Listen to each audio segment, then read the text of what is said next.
वार्तांकन रोखठोक बातमी। सोलापूर जिल्हा परिषद समोरील 14 खोक्यांवर फिरवला बुलडोझर। उच्च न्यायालयाच्या आदेशानुसार सोलापूर जिल्हा परिषद मुख्य प्रवेशद्वारातील म्हणजेच पूर्व गेट समोरील 14 अतिक्रमित खोकी पुन्हा हटवण्यात आली आहेत। यापैकी संबंधित 12 जणांनी आपली खोकी स्वतःहून काढून घेतली तर 2 खोकी महापालिका पथकाने JCBच्या साहाय्याने निष्कासित केली आहेत। या कारवाईमुळे जिल्हा परिषद प्रवेशद्वाराने मोकळा श्वास घेतलाय।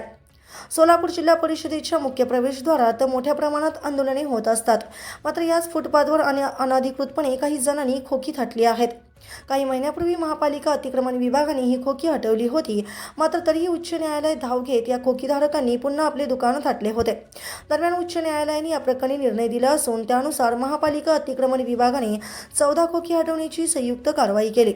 यावेळी तगड्या पोलीस बंदोबस्तात ही अतिक्रमण हटाव मोहीम पार पाडण्यात आली।